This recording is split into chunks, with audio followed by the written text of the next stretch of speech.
Eric Freson, welcome to Gear 30.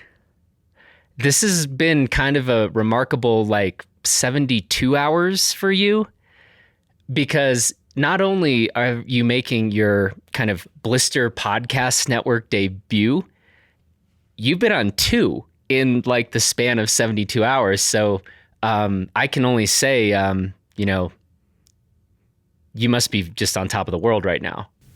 Yeah, it's a wild time to be alive. This is a long time coming, but we're here now, and we're about to rectify. We're about to make up for kind of lost time, as it were. He ran out of guests. No, I'm looking forward to this one. So another episode of Reviewing the Reviewer, and you kind of pull double duty around here, which is pretty rare. We don't have that many people reviewing in 2 different categories for us, but look at you reviewing both on the bike side and on the ski side. So we're going to talk a bit about both of those things today. But let's take it back for a moment. We got to talk a bit about your background. I should also mention, of course, in keeping with the rules of Reviewing the Reviewer, we will be grading you on your answers, right? To ultimately arrive at a completely objective scale that basically rates you as a person. So, just we'll point that out. So let's get it started. Where'd you grow up? So I grew up in Vermont, a tiny little town. People might be familiar with Rutland, Vermont, Killington, Vermont, that area, central Vermont. Okay. Yeah. I mean, basically when people ask, I grew up an hour south of Burlington is kind of the de facto answer. Most people know where Burlington is, so it slides through well. But yeah, it was a super cool place to grow up. I mean, tiny little great town, lots of stuff to do. Pretty crazy. I mean, Vermont, you've seen the Rolling Stone articles with the heroin epidemic and all the issues there. Pretty interesting place to grow up. A big demarcation zone, kind of between happy suburban families and some real heavy drug related stuff. I mean, I had a couple years ago a drive-by shooting that happened a half mile from my house, but you'd never know where I lived. So, yeah. What were you into as a kid aside from heroin? Just kidding. I mean, I spent most of my time outdoors, built a lot of tree forts, did a lot of just, woodcrafty kind of things. One of the really cool things that my parents did for me as a young kid was I went to this month-long summer camp.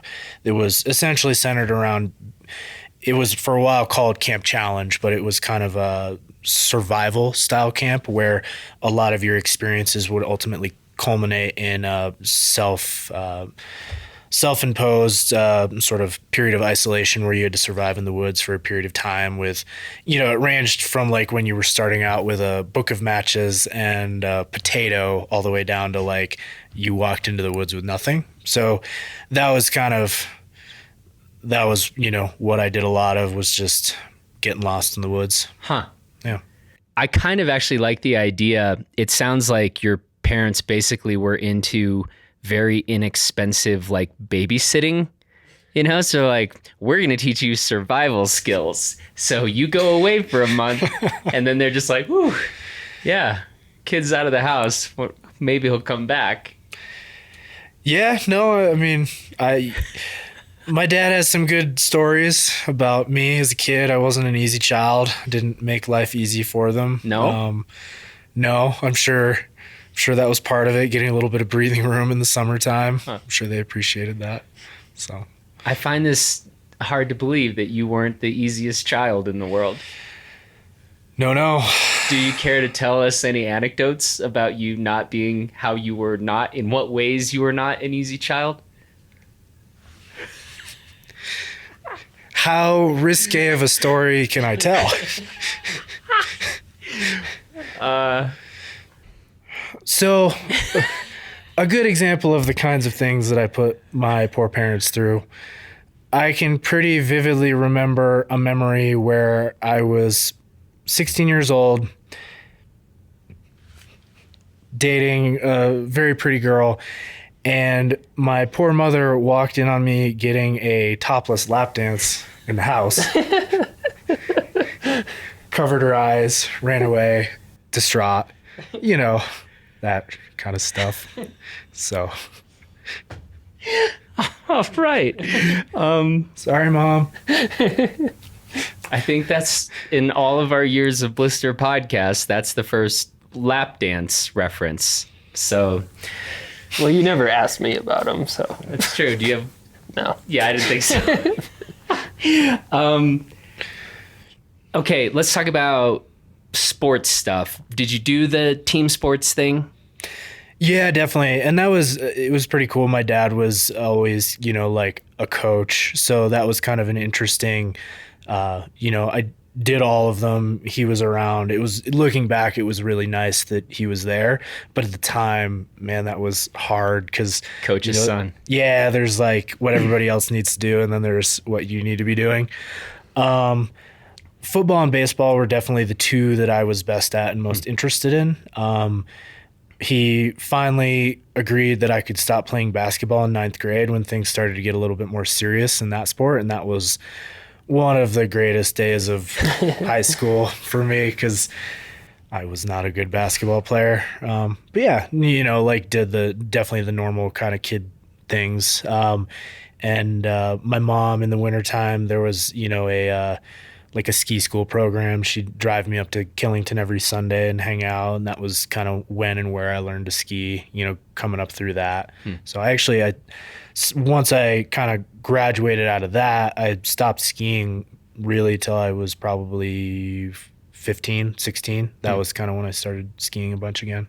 So you were skiing as a kid. Yep. But also, when did you start playing football? Was that just high school? No, I mean when Pop Warner like stuff? flag football. Okay. Yeah. So did you do the team sports thing in high school, or did you? Eventually, it got whittled down to just football. Yeah. I did a lot of competitive indoor climbing. Which we're going to get to. Yeah. So that was, I kind of kept trading out the team sports for more individual sports where I could just kind of do my own thing. And that seemed to be a better fit for me. So. Okay. So on the team sport front, just football through high school. And then were you done with football or did you? I can't remember. I didn't play in college. Yeah. I broke my neck my senior year. We're also going to get to that. Yeah.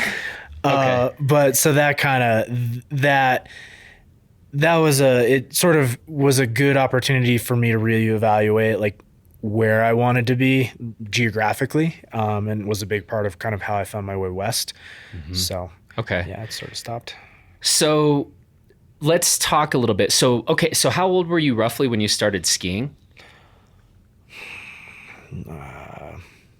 8. Okay. Yeah. Not 4. But, no. Okay. I have no formal training, no racing background, nothing like that. Yeah. I wish I did. I want to kind of cycle through because some other stuff, there's the climbing stuff, mountain biking, boating, and snowmobiling. We need to touch on all of these. So I guess let's go chronologically. Sure. Climbing, mountain biking, boating. Well, not snowmobiling yet, but so climbing, mountain biking, boating, what happened first? What did you get into first?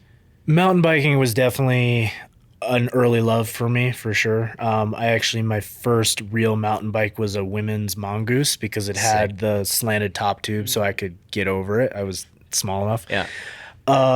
So I did that a lot as a kid, and it was a lot of like riding logging roads and fire roads. Later on, I got more into downhill racing, like at Killington and stuff like that. But early on, it was just kind of a tool to explore and to get further away from the house. So that, I don't know exactly, when I started, but young, and that was something that's always been with me. Climbing was definitely something that I grew into more as I kind of got into middle school. I met and kind of a really cool guy became a mentor of mine. Basically, he was a mountain guide, and he kind of started showing me rock and ice climbing. And so that was something that I did a ton of through high school, kind of eventually getting to the point where I was working as a guide myself while in high school too. And then kayaking was kind of a late addition. I think I was probably 17, and it was a way for me to continue to do more trips with clients. Another guide that worked for this service kind of, again, like in a mentorship role, brought me out and sort of showed me the ropes and got me into that. That's still young though, like Yes. overall, right? Like seems like kayaking and boating is often an activity that people pick up a bit later, right? So you're kind of, or not so much. You don't agree with that? You know, I think kayaking is such a small niche sport anyways. I think you probably either get into it because your parents are into it, or, you know, kind of as you're saying, you get into it later in life when you're making more of those decisions for yourself. So for me, it was just sort of the circumstance and environment that I was in. My parents aren't kayakers. And I didn't know many other young boaters, but you know, I think when you look at a lot of the people that are on the forefront of that sport now, they got into it through their families. Yeah, fair enough. For the climbing, you said competitively, was there like a team for your school and like competitions to go to, or was it more informal at that point? No, it was pretty formalized. So Okay. there was a statewide climbing league. High schools would field teams. You know, you'd have individual and team scores at a number of different events. I was pretty fortunate in that one of the biggest climbing gyms that would hold a lot of the events was close by. Wow. So it was very accessible for me, and it was something different. It was fun, and you know, it was a good way to stay strong for like the summer climbing and ice climbing. Yeah. I'm just curious because like growing up in the Midwest, when I was in high school, like our climbing team was like very new, and I guess it just took longer to get to Wisconsin. Yeah. Yeah. So was there a point in your life, I mean, you're talking about you're doing a lot of different sports. Was climbing for a while like the primary thing? That's where your head was, your focus was, how long was that? Probably from rock and ice climbing from probably 14 through 17 was like what I did. I definitely ice climbed more than I skied for a long time. Yeah, it was, I think a lot of the reason why I don't climb as much out here is due more to the rock and the rock types that are, you know, in the Gunnison Valley than the fact that I wouldn't enjoy doing it still. New England has awesome rock, and I definitely, you know, that was in retrospect a big part of like what made it so enjoyable. Do you ever like go over to Western's climbing gym? Like, No, I mean, you know, so you don't climb unless you're like trying to ski something, Yeah. or that's pretty much where I'm at. There's a couple like cool like scrambles that I'll do every year that, you know, I'll throw a couple cams in and like use a rope for, but I'm definitely not out like, you know, clipping bolts anymore or anything like that. Okay, so before we get more into the bike and ski stuff, let's talk a little bit about snowmobiling. I hear you like it a little bit. I like it a little bit. And maybe I should provide some context here, is that I think since I've known you, the over-under on like number of texts I've gotten, like, have you bought a snowmobile yet? Probably in like, I don't know, I'd put like 200 in terms of conversations, phone calls, excoriations. It's just, yeah. I'd give you 80, but Okay. When did you get into sledding? so as a kid, motorsports were one of those things that I was fascinated with, but it was never really an opportunity for me. I literally asked for a four-wheeler for Christmas and for my birthday every year until I left home. And so pretty much as soon as I could afford to kind of be into those things, I was buying snowmobiles and dirt bikes. It's definitely been a road of learning and progression because it's not anything that I had any tutelage with like coming up. So I have some really good memories of getting into places with shitty old trail sleds that like we shouldn't be, and those kinds of fun memories. But yeah, these days I'll probably just take the sled out one day a week in the wintertime and just go get stuck places. Like, it's pretty good. Not to mention living in Crested Butte. I mean, if you want to be skiing most of the backcountry, you need a sled to get there because everything's 6 to 10 miles away. So Nope. Me, Luke, and Drew Kelly are holding down the fort on conies and Snodgrass. And Axtell. Yeah, first bowl. Oh my god. So I guess in sum, you were a terrible child and you played a lot of different sports. It's kind of what the takeaway. Do we want to give a grade on the background yet? What would you say? 8. I don't know. Okay. I was thinking 7. Let's go 7.5. Topless lap dance story gets me a 7. Okay, we'll go 8. Yeah. We'll go 8. Very strict ratings. Yeah, it's definitely don't vary on every single question. Yeah. Not a lot of grade inflation around here. So how many times have you broken your neck? 3. 3. Jeez. Okay. Let's go through them. Football, skiing, biking in that order. Playing football, I got tackled in one direction and face masked in another. That was pretty violent. That was definitely... What year was this? Or like what year of high school or whatever? Senior. Senior year. Yeah, I think. Yeah. And that was definitely the scariest, just because I didn't know what was happening immediately, and with my spinal cord swelling and everything, like lost feeling in my arms and legs and was having trouble breathing.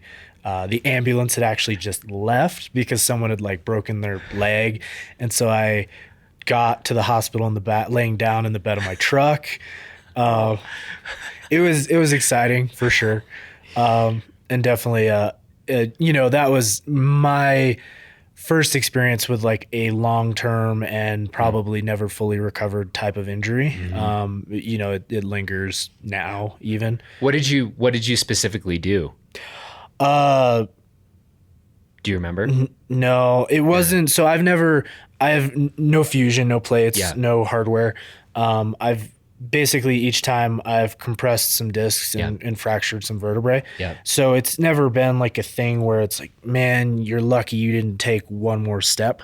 So I've been very fortunate in that regard. Yeah. It's just kind of been the process of immobilizing and re-strengthening each time. The second time was skiing. I did a big zero. I used to ski park because that was what you did. I completely flailed a big zero spin off a table and just whipped myself into the landing hard enough to like split my Giro 9 helmet and like knock myself out and all that. And then the third time was in college riding dirt jumps. I was on the big line and messed it up and scorpioned real bad and just kind of crunched my head. Were these kind of 3 different injuries, or did you somehow manage to like, fracture the same stuff or whatever?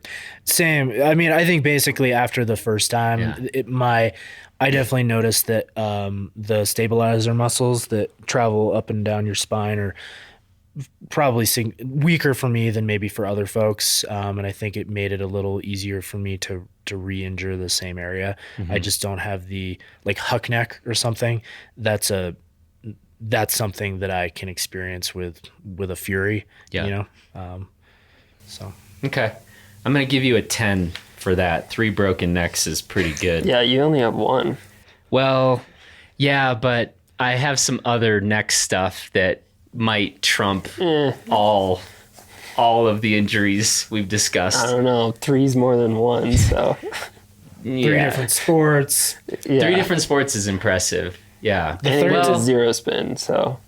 Yeah. If you do a zero spin, I'll give you a 10 on that too. If I break my neck on a zero spin? No, or just do it? a zero spin part. Okay, sick. But it has to be more than like, what was yours? Like 40 feet? 30. Yeah, Oh. on the big jumps in the park. Well, then that's almost certainly going to be an attempt that ends with a broken neck. Yeah, there you go. Okay. Bonus. Something to aspire to.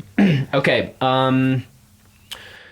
So then you talked a little bit about, I mean, so you said earlier, so you break your neck in high school, you're kind of done with football. And then, so talk a little bit, you ended up going to college at Western. Mm-hmm. And so talk a little bit about how you made it from Vermont to Gunnison. Sure. So I took I pretty quickly transitioned from East Coast schools to West Coast schools, and took a trip with my dad to visited Western, visited the University of Utah, CSU, CU maybe, and just kind of the hallmarks of like living on the East Coast, the schools that you think of when you think about going west and skiing a bunch. Yeah. Most of the schools that I visited were large campuses, bigger metro areas, and coming from small town Vermont, that just didn't really feel like the best fit for me, and probably wouldn't have been. The Gunnison Valley, where we are and where I live, it's a small place. It feels a lot like home in that sense. And so it was easy for me to transition in and kind of just feel at home quickly. Probably a bit of that, like being able to be a little bigger fish in a small pond kind of a scenario, as opposed to being lost in a Salt Lake City kind of environment. Mm-hmm. And I think, I didn't have like a NFL future or anything like that. For me, like sports were enjoyable and it was an opportunity to hit people. But it wasn't like a career goal. So as I was getting more into climbing, skiing, kind of those outdoor pursuits, I was also starting to recognize that I probably didn't want to live that kind of stereotypical East Coast, banker lifestyle. And I actually came out to Western with the intent of pursuing a career as a mountain guide, getting my AMGA certs and kind of going that route. Pretty quickly figured out that to make that a viable career, you have to spend a lot of time traveling and a lot of time on the road. And I enjoy traveling, but like living out of my truck for 8 months out of the year while you're getting that off the ground didn't have a lot of appeal for me. And so I kind of, I got here, found out I really loved the place, found out that I enjoyed what I was doing, but I probably didn't want to make a job of it, and moved on from there. What'd you study? I did a double major in, what did I do? Outdoor education and business at Western. And then I got a grad degree at CSU a couple years after. I didn't know that. Go Rams. Yeah, go Rams. Go Rams. Huh. Big claim to fame. Co-founder. Co-founder. I used to say founder, and you always correct me. So co-founder of what? At the time was the freeride ski team at Western. Myself and another good friend had been following the freeride world tour, or free skiing world tour for a number of years while we were students at Western. And, it pretty prohibitively expensive, pretty big barrier to entry, even just in like knowledge of how judging works, getting to know those judges, a lot of those types of things. So Jason, the buddy that I started this with, kind of identified that it would be a pretty cool opportunity to, pass this along to other students who were coming behind us. So our junior or senior year, we started this club. It experienced pretty meteoric growth pretty quickly. Yeah. And since then, it's kind of transitioned into the mountain sports program at Western, which is pretty unique. There's a couple other programs around the country that do similar things, but it's a highly supported, well-endowed program that affords student athletes the opportunity to continue to pursue competitive skiing, mountain biking, climbing, stuff that isn't available everywhere. So you guys were juniors, undergrads. Mm-hmm. That's pretty cool. Yeah, it was rad. It was also, I had just started dating a girl at the time who kind of went on to be my wife. And she was on Western's NCAA D1 Alpine team, and the team got cut. And she was like thinking about transferring to continue to ski other places. And I didn't want her to leave, and she's a super competitive person. So it was kind of like, hey, we're doing this thing. It's cool. You can compete at skiing. You should stick around. So that was, for me, that was a big part of it too. Well, I think having made your way from Vermont to Gunnison and then starting the freeride team, I think you get a 10 for that. All right. Any questions, Luke? I don't think so. I'm crushing it. Okay. How did you first get connected with Blister? / do you remember the first time we met? I do. Okay. I do not. Can I say asshole on this podcast? What an asshole. I'm sure as soon as you remind me, I will remember. So we got connected through a mutual friend that you knew. And you were coming into the valley and just trying to figure out what was going on here. So that's how you got connected with me. We actually met at Tully's, the bar in CB South. And it was so incredibly loud because there was some awful bluegrass music playing. Question mark? Yeah, I don't remember. I just remember it was really loud. That was the first time, huh? Yeah. Okay. Yep. All right. I mean, I definitely remember that meeting, but I would not have remembered if that was the first time. I do, because you brought like a little notebook with you. Boom. Detail. Prepared. He was prepared. Bonus points. He was on point. Okay. That wasn't that interesting of a story. I think that's like a 6. Yeah, well, he remembered it and you didn't. Okay, 7. I think that gets him 2 points at least. And he brought a notepad, so I'd say 8. I was probably wearing a suit jacket. No, you definitely weren't. I would have remembered actually that. A tuxedo. I do remember the loud band though. Yeah. That was a thing. It was a thing. Props to Tully's though. I'm a big Tully's fan. All right, it's time to talk about a little Freson terminology. So, first, let's talk about hashtag. Can't even. You can do it. I can do it. Let's talk about hashtag torksmash. The floor is yours. Oof. I'm more or less an Instagram virgin, so I didn't realize you couldn't make hashtags for yourself. Wait, what? You didn't realize? Oh, you couldn't sort of make your own. I couldn't choose my own destiny in terms of how I wanted to tag my shit. So, Torque is a begrudged nickname that I have, and I generally would say I ski and bike with more of a smashy smash type approach. So I made it, and I use it, and I like it because it makes people feel uncomfortable like it's doing now. There's no deep-seated meaning. It's not a life philosophy. It's just kind of a way for my mom to find my posts and stuff. I didn't know Torque was your nickname. I thought it was just TORQUE. Like no. Just two forces torquing and smashing and combined together. No. That makes more sense. Yeah. It's a derivative of a much longer nickname that I held for a while. Okay, what was the longer nickname?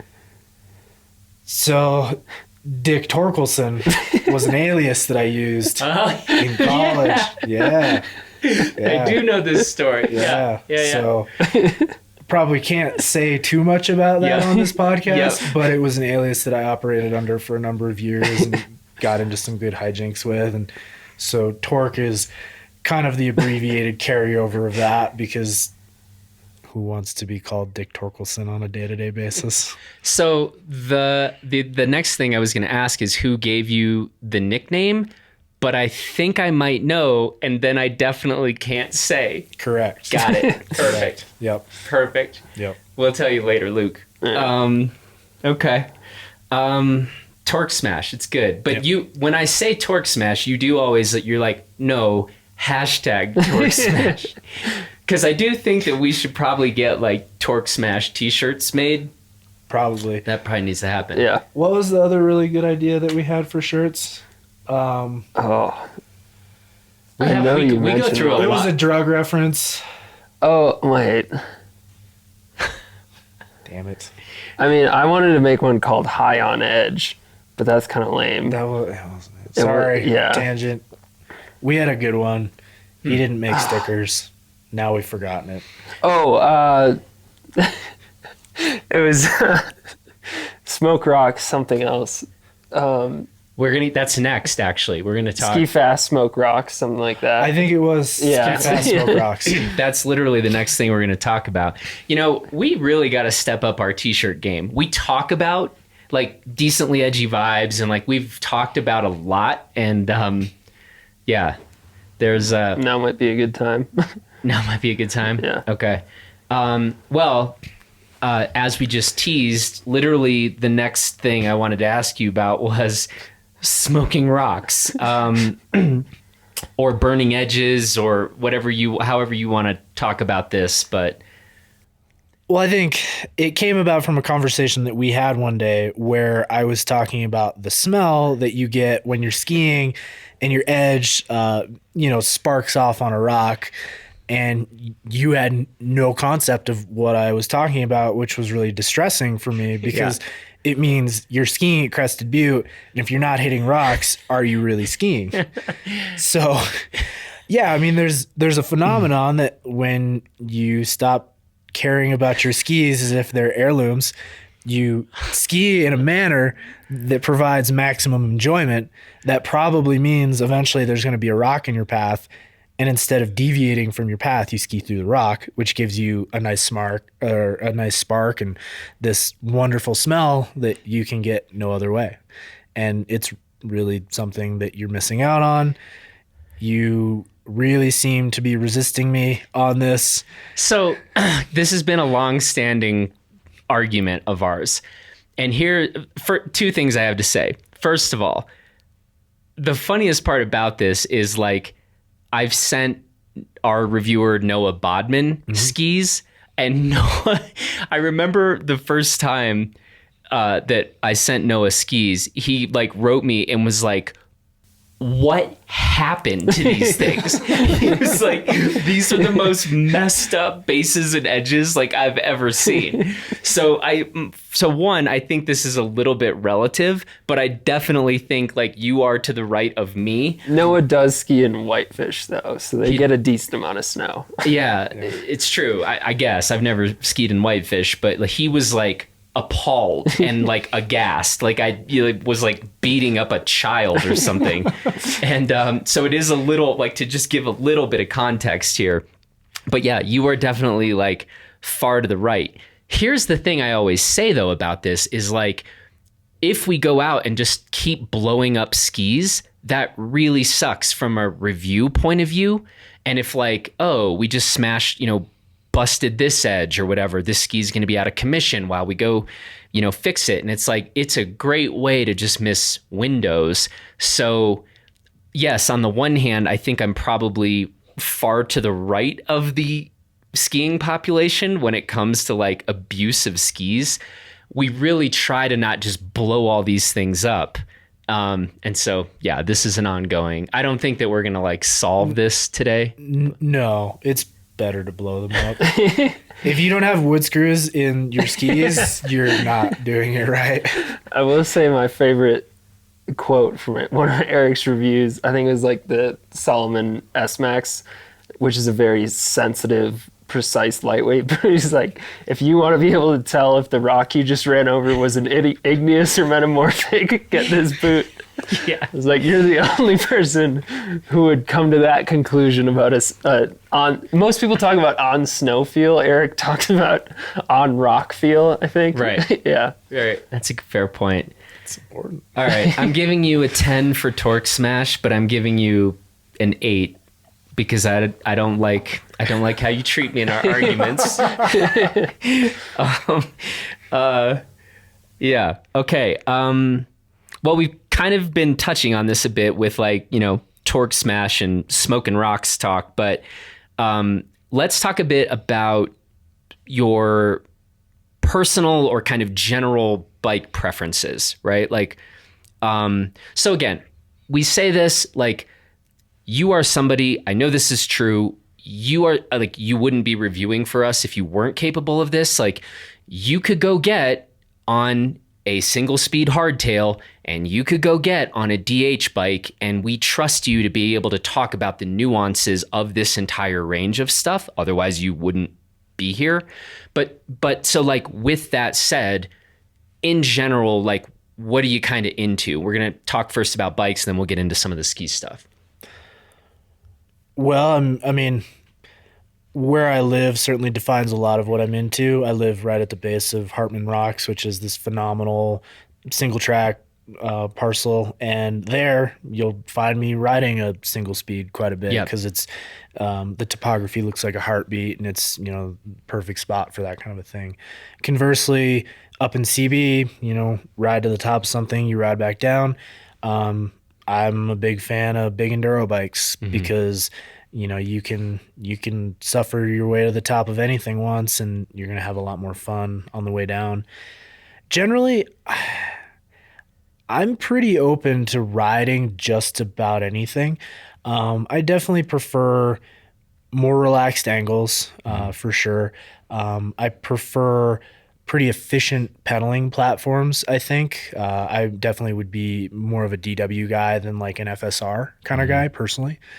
I probably like lighter casing tires than what's popular because a lot of our rides tend to be huge, just 40 milers with a lot of vert, and pretty much everything we ride here is marbles over firm.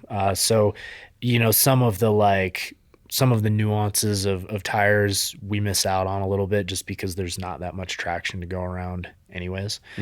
But yeah, I'm pretty adaptable. I like checking out different stuff. I definitely, I fall into the N+1 kind of philosophy when it comes to bikes, where I don't think I'd really want to have just one, because you become such a generalist at that point that you miss out on some of the fun that having a few can provide. Yeah. But certainly the new kind of trail bikes, in that 150 category, if I could only have one, it would be a 150 mil trail bike with relaxed but not insane angles, probably DW Link, as a suspension platform, and probably the nicest suspension I could stick on it. That would be, kind of where I fall in my preferences. Pretty good answer. Do my best. That's an 8. It's a B. It's good. All right, ski preferences. Again, we like to think that we can put you on a range of stuff and get some pretty useful feedback, but let's talk a little bit about if you're just gonna go ski. Dear Lord, this is gonna get stupid. Go ahead. No, whatever. I fall on the more traditional shape side of the spectrum. I definitely appreciate skis that are damp and probably on the slower rebounding side of the spectrum. Twitchy skis I generally don't enjoy as much. Unlike you, I really enjoy a nice progressive flex in a ski.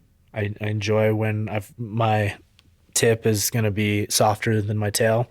I don't need my tip to be insanely stiff. I'm not going to let you get away with calling that a progressive flex. That's called an Austrian flex, and it's stupid. I like my Austrian flex. Yeah. But generally I prefer, kind of what would be classified as your big mountain charger type skis with metal in them, skis with larger turn radiuses, skis that allow you to just kind of smash through stuff. Yeah. That being said, like I've definitely come to appreciate tighter turn radiuses, a snappier, more lively ski. I think a lot of it just kind of depends on how hard I'm trying to ski on any given day. Like those big skis aren't the right tool for every job, despite how much I'd like them to be, you know? So. But it is true. One difference I think between us is you seemingly are like that softer shovel, but a real supportive tail. That's more your jam. Whereas I actually tend to be like, I probably am willing to give up a super stiff tail. I want that more even, just even it out, it out for me front to back. Whereas you get along pretty well with you're like, yeah, I don't really mind if it's softer up front, but give me that like platform on the back. I definitely need or I don't need, but if I was building my own ski, it would be pretty stout in the tail. Just, I want to be able to stand up skiing away from something when I'm going too fast, and I don't want to worry about folding it in half or breaking it. Okay. I think we should have you talk about your first touring setups. Okay. For reference. So this is years and years ago now. I was young and spry and strong, and there were cameras with us when we were out in the backcountry. And so these cameras like this big. Yeah, like they sat on your shoulder and took an extra snowmobile to get in. I spent a lot of years touring on skis that had 916s on them, and I used Trekkers. The ARG is one of my favorite skis of all time, and I've done some big days on that. The Dynastar Legend Pro XXL and a 194. That was one that came out a lot with me. And yeah, it was just, it was that time where to ski some of the stuff the way we wanted to, there really wasn't a lot. This was like pre-Dukes even. Mm-hmm. There wasn't a lot that was going to let you do that. I mean, you could look at Fritchies the wrong way and you'd pop out of them. Terrifying. But also, it was a bit of like ego and mentality and vibe for sure. You never wanted to be worried about what was on your feet because you were so terrified of what you were trying to do anyways that it was worth going a little slower on the way up. But definitely, packed around some pretty heavy setups for sure. So it's pretty cool to see like where we're at now with a lot of that stuff, because there are people that's very necessary for them, but it's not for me anymore. And I miss it a little bit, but just a little bit. And you keep asking us like, hey, is anybody using the day makers today? So like, to be fair, like, oh yeah, you're still pulling around. And he's using them not with a light ski either. No. The Kai-Shapes Numinous it's over 2,400 grams, the one we have. So yeah. Still got a little bit of that in you left. Yeah, I definitely do, but it is certainly more of a right day, right time kind of approach now. Well, and let's talk about this, because I'm getting a little fed up with like sort of comments coming in, and like I sort of get it. Like people like to pigeonhole, and like slot certain people or sort of all of us in, something like this. And so, but like, so for point in fact, I mean, you were over the other day and we were talking about the fact that like you own a Dynafit Rotation 12 binding, right? And what ski do you have that on? I have that on a pair of Hojies and a pair of Ravens and a pair of Renegades. You've got that on two on your, okay. So, I mean, again, like before anybody's like, oh, so this guy only likes or will only ski like 1,000,000-pound setups. It's like, no, like we ski a bunch of different stuff. And like you just said, like the right equipment for the day. And granted, like not everybody can switch up their equipment, but then that's a different question. Yep. Right. And so, but before everybody starts just being like, well, Eric will only ski right? Like million-pound things. It's like, it's just not true. Yeah, Eric asked me for a Solomon Mountain Explorer 95 last year. Yeah. Which is a great ski. And not a Bodacious or a Numinous. Yeah. Yeah, I mean, I enjoy all of it. Like, I've done the Grand Traverse a couple times. Like, I like to suffer, and however that suffering is presented, you know, that's part of the fun. Whether that's the up or the down. Yeah, you know. So. All right, pretty good. I'm gonna give that an 8.5. Even though I wouldn't put a rotation on a Raven. On a Raven? Yeah. What would you put on there? Anything else? But that's just me. See? Let 1,000 flowers bloom. It's all good. Who's your favorite reviewer at Blister? I'm here for the points. So my favorite reviewer is you, Jonathan Ellsworth. I think you became my favorite reviewer when you got so worked up about the tip height on a pair of skis that we were reviewing. Because I think if someone is so in tune with a ski's performance that they're noticing the nuances of how high the tip of the ski is off the snow, that inspires confidence. It inspires me to be a better reviewer, and it keeps me motivated every day. See where I hear in tune with skis and tip height, I think insane or obsessive. I was totally right. I was 100% We're right. here for the points. I don't. I'm not getting graded today. First of all, you should stop talking because right now you have a 10 on this answer, and you can only go down. I was right. You want to know how I know I was right? Because the manufacturer went and changed the ski and was like, yeah, we kind of, that first iteration of it, we didn't quite dial it in. So you're welcome. You fucking Internet. Yeah. But after that point, there have been more than a few occasions where like, that tip looks low. And I'm like, no, it's not. That is the only. I think it's built of like a condition, like you have PTSD from that one ski. Oh my God, I definitely do. I definitely do, but I have said to you when a new ski comes in, like that tip looks low, but I have not had the spear tip. There have only been 2 spear tip skis in the history of Blister. And yeah. Final answer. Locked in. That's a good one. Smart answer. I should have been the one holding the computer. So I think I'm supposed to say Noah. I think that's the right answer. No, that guy. He doesn't smoke as many rocks. Yeah.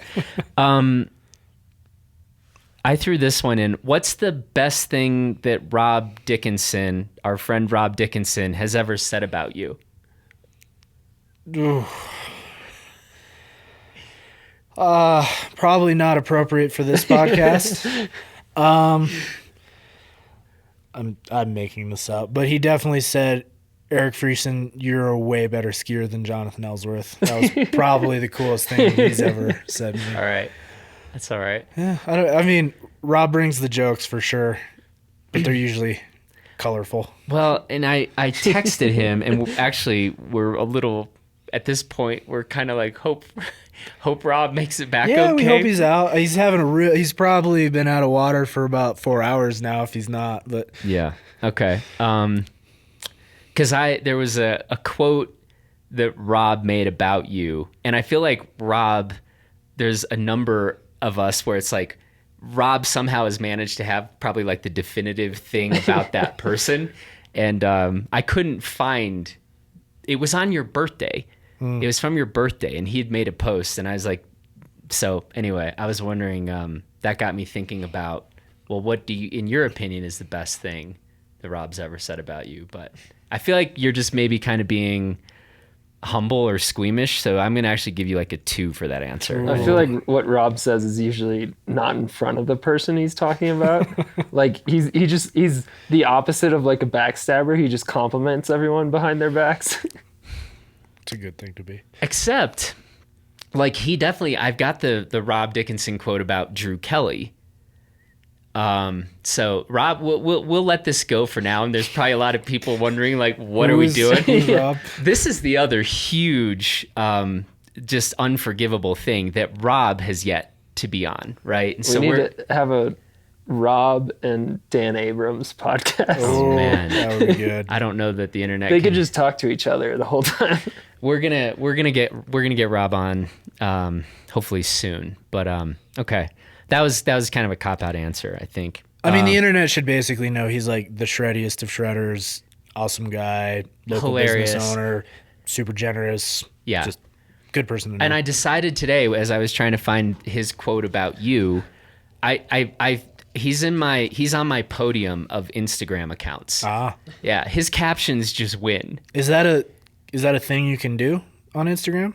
Well, no, I just made it up. Oh. But my three favorite are Dom Tomato, this free runner, and then Hall of Meat, the like skateboard crashes. Oh, okay. And then I The name is it's not exactly It intuitive. wasn't what was flashing through my head. and then I'm going with Rob Dickinson's because his captions just always kill me. So, next question: who is your favorite mountain biker, and who is your favorite skier? Curtis Keene, probably my favorite mountain biker.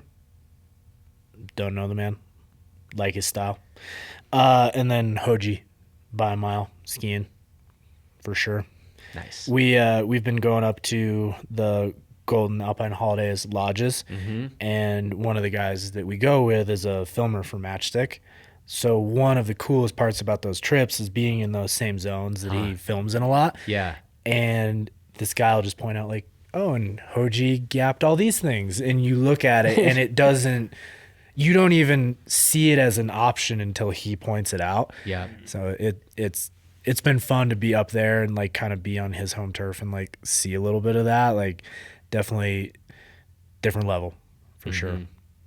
That's pretty great. Yeah, to have Mikey being like, so he. Yeah. Yeah. Yeah, because we'll be like, we'll be pounding our chests like, oh, we just sent that triple. Like, look at us, we're amazing. It's And like, yeah, he sent that in one. exactly. Like, and he broke his boot when he did it. Yeah. Because he stomped it so hard. Yeah. And then he probably like skinned 9 more laps. Like it's just like, well, we all suck. Let's And then go he back to fixed the lodge. everyone's gear, didn't sleep all night, Yeah. like that kind of thing. Yeah, for sure.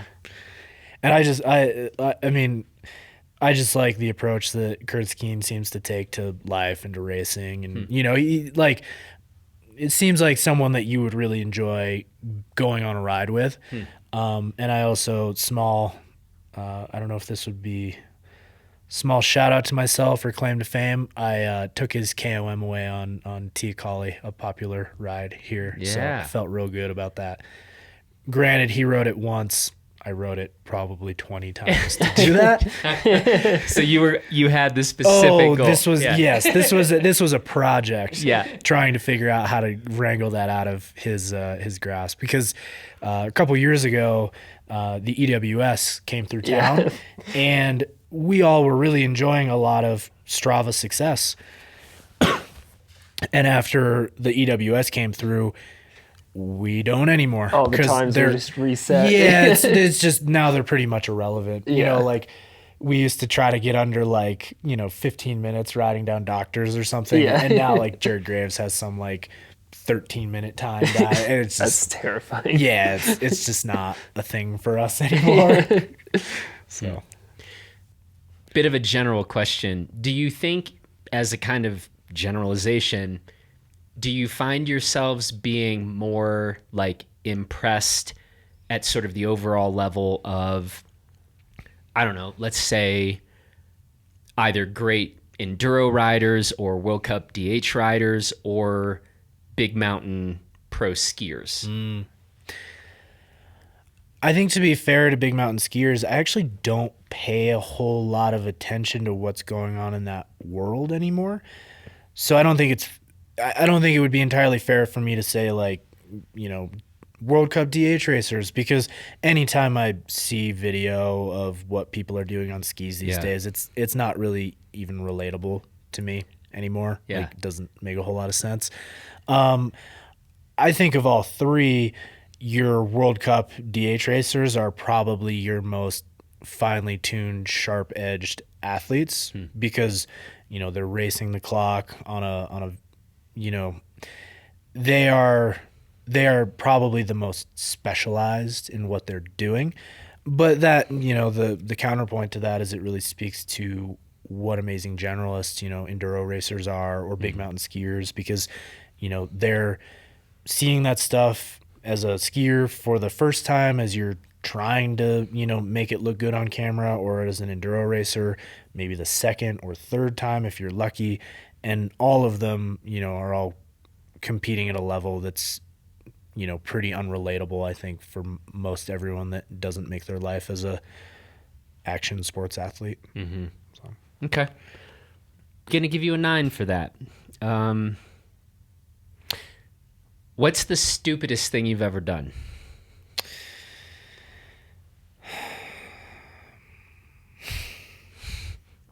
Now, to be fair, you had advance notice for this question, so you've had some time to think about this. And I've been thinking about this a lot. But turns out there's probably a lot of contenders.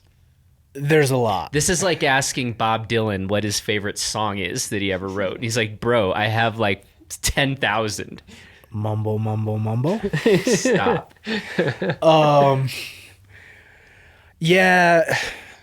The fact that my mom is probably going to listen to this is a pretty big determining factor in what I'm going to throw out here. So I think the dumbest thing that I've ever done in this instance, at this moment in time, is after I hurt my neck the third time dirt jumping, I knew what had happened. I knew what was going on. I was real pissed off about it. And so instead of going to the hospital, I threw on the neck brace and back stabilizer that I just own at this point. Yeah. And we threw a giant party. And there's a bunch of really fun photos of me drinking beer out of silly straws that evening. And so we raged, and then I went to the hospital the next day. Sounds kind of like someone I know. Yeah. I have a similar... Yeah. I went to... Yeah, when I broke my neck... And then, like, we walked out, and my friend, you know, walked off of Independence Pass, and my friends had called an ambulance, and I was livid with them. I was so pissed. And I kind of, like, I guess, fooled the EMTs and, you know, convinced them, like, I'm good, it's cool. And they're like, well, we can't force you to go to the hospital. And I'm like, cool, well, we're going to take off. And then we went to a birthday dinner. And so I definitely was not wearing a cervical collar or anything for that dinner, but yeah. So we both enjoyed celebrations, parties after our respective neck injuries. Though sounds like you did it right. I mean, you went from your prior incident, you were in like a cervical collar or something. Yeah, I was. This is responsible partying. Well, yeah, I mean, I'm not an idiot. And he even used a straw. Like, he wasn't straining. Right. No, I was no cake. I mean, we didn't do No cake. cake stands. Like, we weren't a cake Not stand many. household, anyways. But no, I mean, I hung out on the couch, but that was probably not the most intelligent thing I've ever done. Okay. That's all right. I mean, you know, did you go the next day? Yeah. All right. I mean, I waited 5 days to go, so I'm not that impressed by this story, actually. Yeah, but that was his third time. Yeah. I mean, I can. That's true. Like, if I did it again, I don't think I'd wait 5 days. Yeah. Okay. Fair. All right. That's pretty good. I almost. I don't know that this is. See, I kind of hesitated to throw this one out because it's not really it's not dumb on my part. But I got roofied in college and almost died in an alley because I didn't know. I was like running like, I think it was like 25 beats per minute when EMS picked me up. There's yeah, I mean, so fun story. So we're all out at the bar drinking. There were, I think, 4 of us. 3 of us got roofied. The level of insane experience that we all had was very relative to like how long we were there and how much we consumed on top of the rooflin. So the guy that left the bar first woke up the next morning. He had taken his clothes off. He woke up naked. He had shoved them up the U-bend of his toilet, like with his fist, and opened a bag of Cheetos and like smeared them all over himself. Okay. So guy number one. Okay. Yeah. Keep Guy going, number please. two, the next morning all have these insane voicemails from him. He had walked 3 miles and became lucid in the Gunnison River. He was up to about his waist in the river. Oh, Lucky he jeez. didn't drown. Yeah. And then spent the next 4 hours freezing cold and wet trying to get home, which he couldn't find. Like, he knew the community very well. Like, he could have walked home in probably 35, 40 minutes. It took him hours to get home as he was lost, just rambling around town. And then I think what happened to me was I got up, left the bar, got on my bike to try to ride home, immediately fell over and off my bike and was in an alley. So I was discovered when the bartenders were closing down the bar and just saw this, body in the alley. But it's not really, I don't know. But it's a good story, so I do think you get credit for bringing it up. But the biggest question is, do you know who did this? Was this some friend who was it was not a friend. It's going to be funny? It wasn't that. Because you should kill that person. Or we would have. We have I'm pretty sure I know who it was. But to this day, you don't know. Not. Because this sounds like, frankly, like your dumbest college friend that we all had would be the guy like, it would be funny. Like, I'm going to roofie my friends. No, this guy was a lacrosse player. Strike one in the asshole category. And he wanted everyone to call him Storm. Strike two. I think the real reason was he really wanted people to call him Torque, but you That was already taken. took it. Yeah. That could be. We called him Stork. So it's probably because we called him Stork. And I'm sure he's a fine contributing member of society now and today, but he definitely was the punk ass college student that thought So he was hot wait, shit. so this wasn't an inner circle friend. No. But again, this is I don't know. That it's our suspicion. But, What a weird story. All right. Wow. yeah. The rubbing the Cheetos all over, that really was actually the part of the story that really wigged me out the most. Yeah, I don't know. I don't know. All right. That got weird. But I think you were right to bring in that kind of addendum, and so we're gonna give you an 8 for that, mostly for the weird Cheetos stuff. What are you better at than Sam Shaheen? I've honestly never met Sam in person, not once. No, not once. This is amazing. So I don't know, to be fair. So I'm just gonna go with the blanket statement of everything. Shots fired, Sam Shaheen. Yeah, but really, I don't know. I mean, he seems like he's a pretty badass dude. So He can definitely zero spin better than you, Yeah. but Yeah. you're definitely a better biker than him. I did see some goofy video. Yeah. For sure. You know how to bring a bike helmet better than him. Yeah. Yeah. So I don't really know. Okay. But we'll say biking. Okay. That's remarkable that somehow you two, that feels impossible. It's kind of like, I was about to use a Superman Clark Kent analogy, and then I did not want to use that because somehow I would have ended up as a weird compliment. But Wouldn't want that. yeah, like that you two have somehow not met is kind of shocking. So we'll try to remedy that at some point. Okay, that was all right. That was like a 5. Burn. What gear would you say you are the most picky about and the least picky about? I would say as a blanket statement, I'm pretty picky about my gear in general. That's, things that are within the sphere of my control, that are going to impact my experience in the backcountry or on a bike or whatever, I look to control those variables for sure. Suspension is definitely something that I'm pretty picky about. The way it's set up, pressures, consistency in my suspension is really important. A very classic, but I think good answer is brakes on a mountain bike or any bike. But, repeatability and consistency with brakes is super important. I'm very picky about gloves. Hands, important, mandibles. You want to be able to do stuff with them as well as you can. Now we're talking mountain bike gloves, not so much ski gloves, or both. Oh, both for sure. I mean, like if you're working with ropes and snow, and like there was an instance earlier this winter where like myself and a friend were rappelling off this giant cliff that we didn't actually know the rope would get to the bottom of, and the wind was blowing legitimately probably 45 miles an hour, and we were really cold and tired, and it was generally like a fairly unsafe situation where you start to hurry and make stupid mistakes.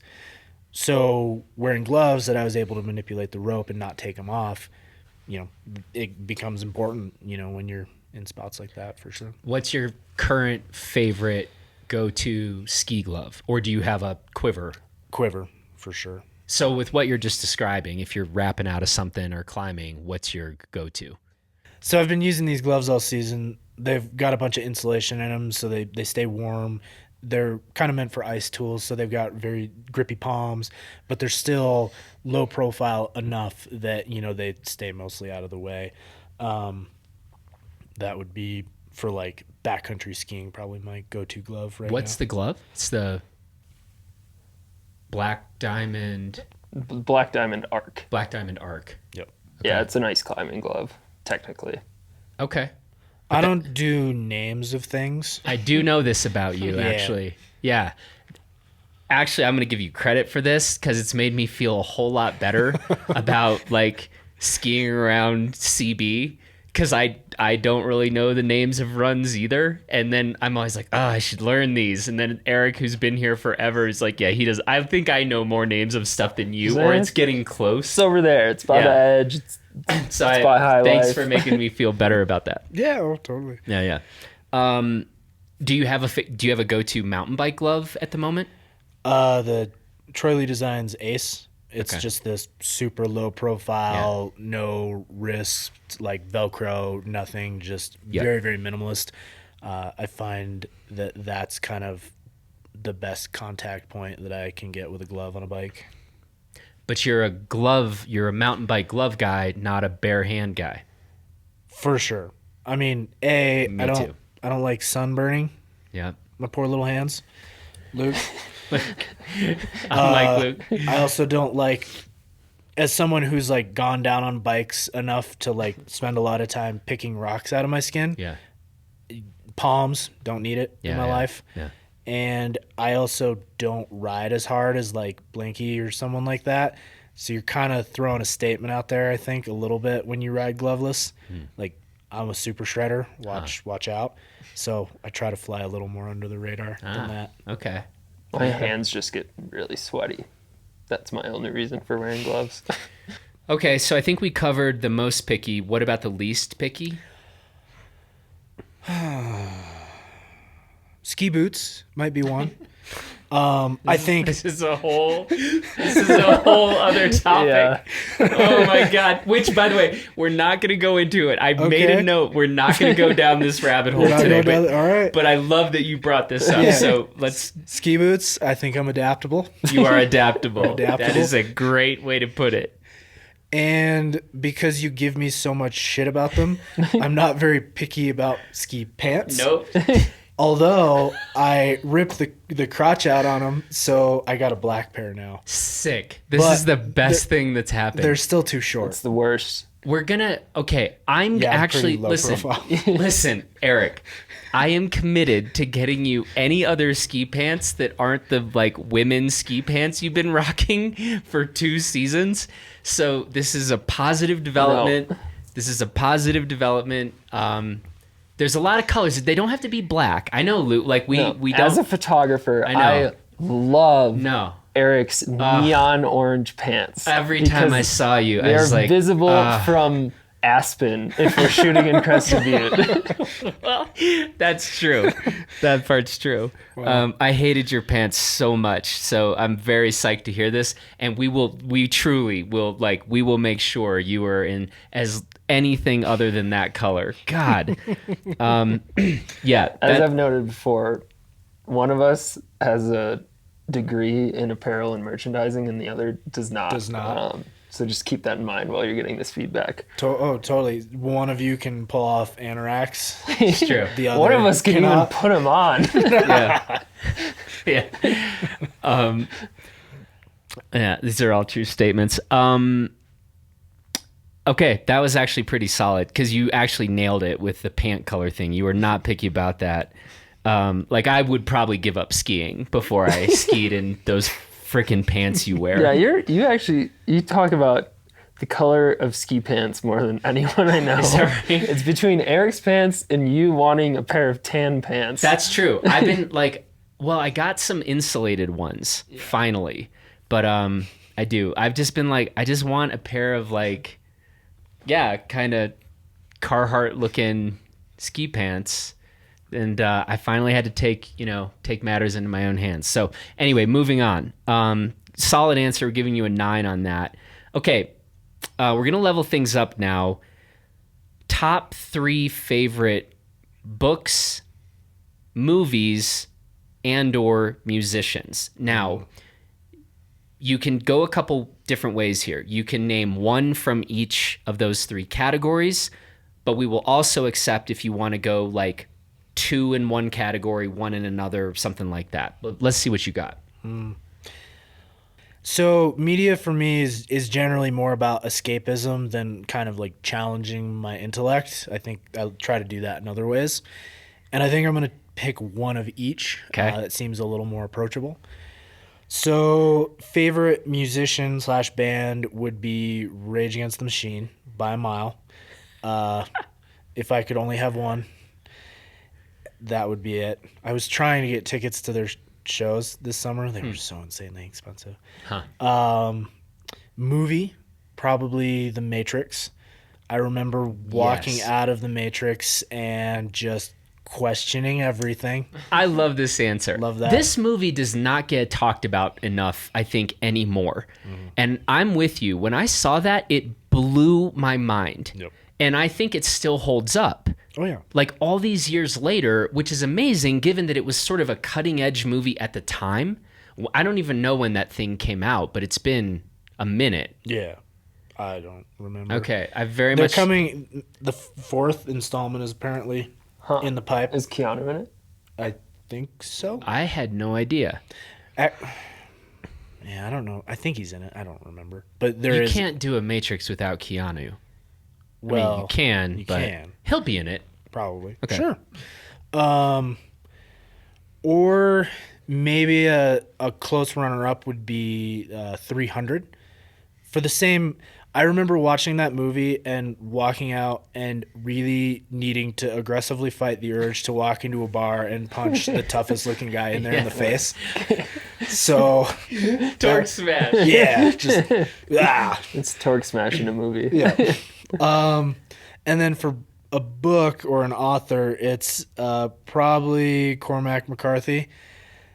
You're just now you're just kissing up to the Yeah. teacher. I feel like. 25% of that is me playing for points here, audience. But really, I mean, picking up one of his books, those are some.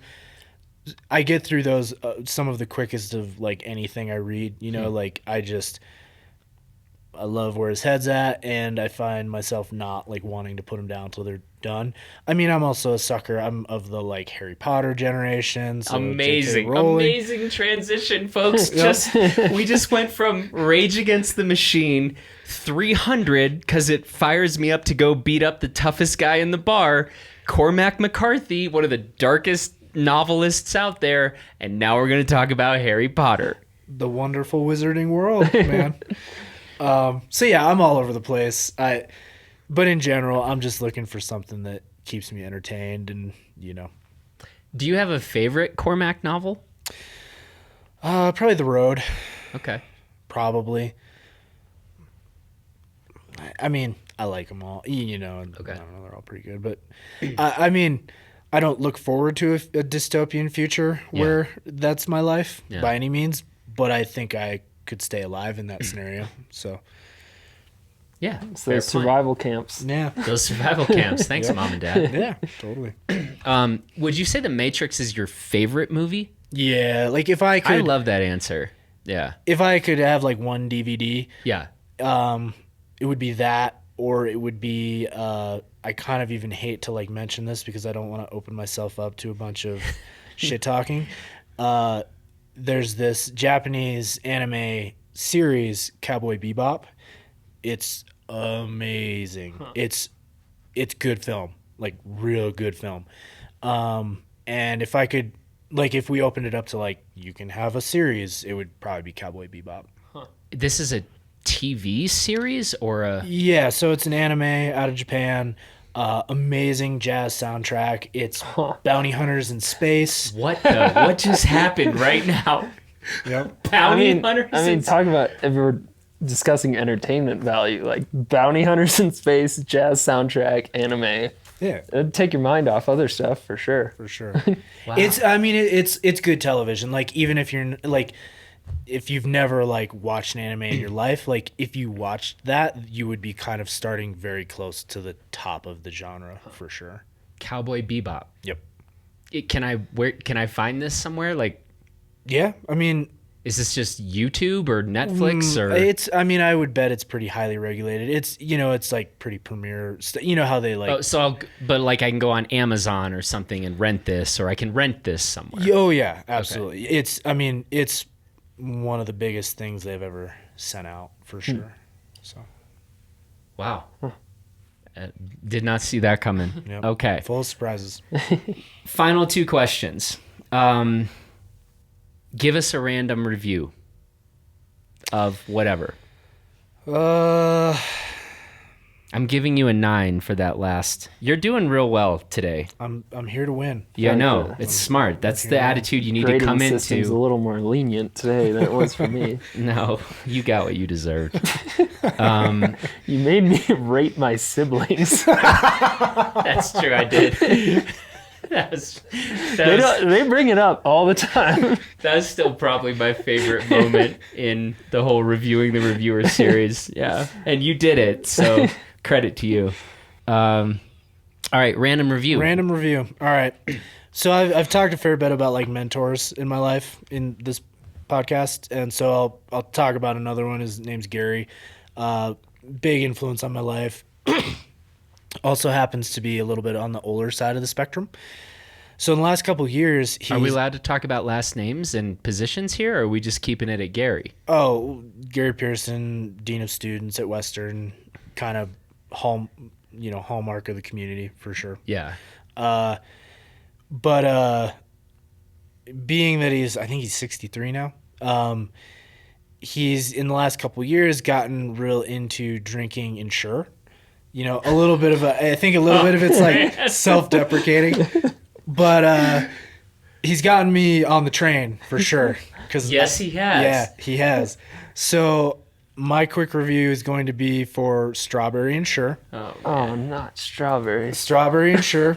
It's got 25% of my daily molybdenum needs, which really hits home because we have a giant molybdenum mine here in Crested Butte. It's very contentious. You don't want to just go over there and just lick the rocks or something? I think it's got something like 350 calories, something like 20 grams of protein, shelf stable, forever, probably. Nice, like, chalky taste, if you can call it that, with a very, like, creamy consistency. So when it's hot in your car or truck after, like, a bike ride, it's wonderful. But it's a very inexpensive way to get a quick energy boost after like a big ride. I would recommend it to anyone, from ages 8 to 80, and it's a great way to fill out your daily nutrition needs. Is strawberry your favorite flavor? It's my favorite flavor because I got Jonathan to mix Strawberry Ensure with his very expensive whiskey. Yeah. And Oh, Well, it was a bet, and I think you still owe me. I do. What was You it? haven't called. I was gonna buy you your drinks for the rest of the evening, Oh. and like the Howard Hughes hermit that you are, you couldn't drink after you took didn't. that drink. Yeah, you didn't come out and join us, so you didn't get your drinks. Well, I feel like you still owe me a drink. I can still collect on this. I don't think there I was think I'll buy you a drink. Okay. I mean, I'll there's. buy I you a think there's. strawberry Ensure. There's something to be said for time limits on bets. I have I have one going with a friend. He still owes me. He needs to get his nipple pierced. Oh man. And I'm kind of waiting for like the right time to call him out on that. Uh-huh. But I don't know. I don't know what the shelf life for that is. Okay. Well, first of all, the only reason I mixed a really good whiskey. Wasn't it Pap Winkle or something? No, it was 15-year-old Whistle Pig. Oh god. Now there's some people that definitely should punch me in the face the next time. But you were like, you won't do that. You were like dead set, like you will not do this. And I was like, dude, bro. And I did. Watch me. But I feel like we can actually bring this conversation to a wrap now. Because, the goal of these Reviewing the Reviewer episodes is always to like, we want to give people like, who is Eric Freson? And the fact that you brought up Ensure, this is an absolute staple. When you come into Blister HQ all the time on just a normal day, like, hey, what's up, Eric? Yeah, I'm going to get some skis, going to go review some stuff. You have your weird old people Ensure all the time. So I love the fact that you brought this up. And I do feel like now people really know you now. So, that's strong. I didn't even notice that, but now that you bring it up, I remember it. Like the bottles in our trash can. Yeah. I keep it pretty low Do we have profile. a senior citizen reviewing for us? Yeah. That's me. The I grab, the best points of any age bracket. Yeah, there you go. other thing is, in this random review, you managed to give a shout out to Gary Pearson, who, beloved member of the Gunnison Valley and just the best people. And I've never really seen anything like it. I mean, I remember when people around here started talking about Gary, and it's just like, man, and now that I've gotten to know Gary pretty well, over the last couple of years, I mean, so the fact that you outed your love of Ensure and managed to like give props to Gary in this, that's a pretty solid random review. So that's a 9, I think. What's the best question I haven't asked you? I kind of played my hand a little early on this one, but I think what I had intended to come with was, who is Dick Torkelson and what is his relevance to Crested Butte Mountain Resort? Okay. Yeah. Well, but now you have to answer. I have to answer this question? Yeah. We don't just ask people what the best question is and be like, All cool, right, that's all it, folks. Should I answer this question? Are there any? I want to know. Are there any runs or anything named after Dick Torkelson or any first ascents by Dick Torkelson? No, this was an alias used to wreak havoc on the CBMR HR department. Gotcha. What's the call here? I don't know. I mean, I'll tell the story, but I don't want to like. Let's tell the story, but we'll keep it a little bit. We'll leave something to the imagination, maybe, if you can pull that off. How do I pull that off without? It sounds like a story that needs a lot of detail. Yeah, it's pretty. There's a bit of a run up to it for sure. All right. I think it's been long enough, and I think it was all in good fun, and I think I'll go ski in the backcountry if they decide they really want to have it in for me. I'll be fine. So, myself and another gentleman, we spent a couple years riding chairlifts using aliases. Mine was Dick Torkelson. I had a business card. And we had concocted this pretty fantastic story that involved John Stamos and his fictional daughter, Daisy. Daisy had very unfortunately passed away in a skiing accident at CBMR. And John Stamos, in an effort to honor her memory here, was paying for the mountain to widen the runs by 12 feet on either side. And that lumber, the blue spruce and, the different trees that were being felled were going to be used to create a series of bagnios throughout the mountain. And I was representing CBMR as an HR representative, gathering feedback with customers on lifts.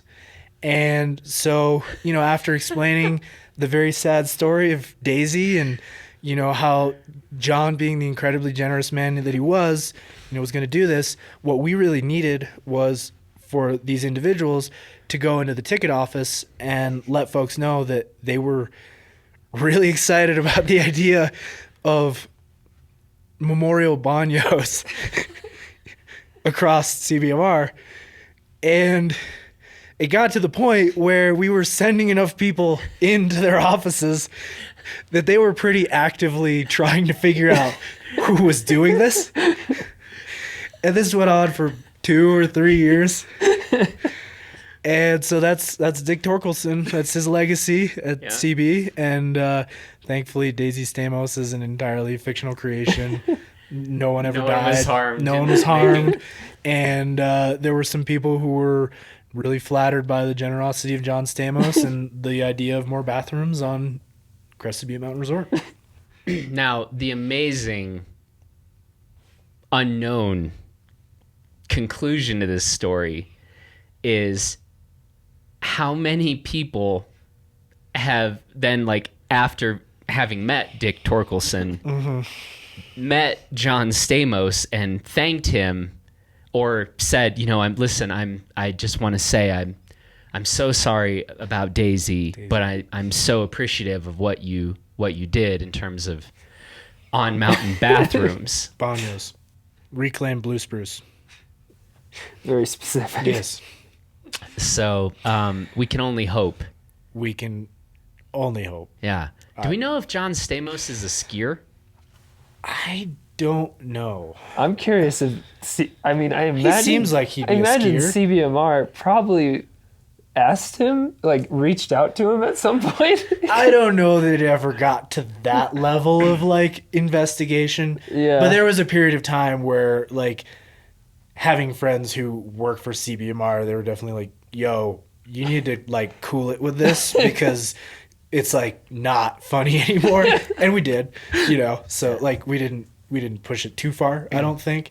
And hopefully everyone can acknowledge that it was in good fun. Okay. But To be frank, I was expecting something way more offensive or damaging in terms of property or something like that.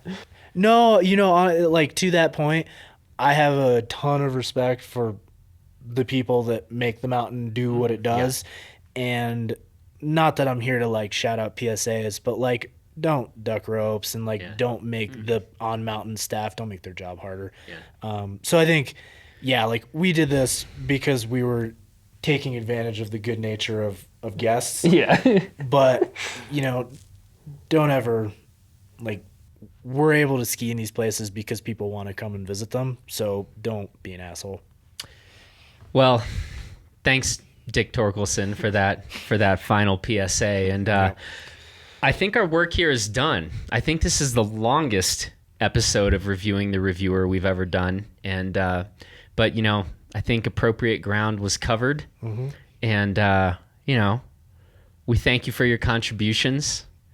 We look forward to most of the things that you'll come up with going forward. And ladies and gentlemen, that is Eric Freson. And on that note, I think we're done here. And so, I'll talk to you guys real soon. Cool.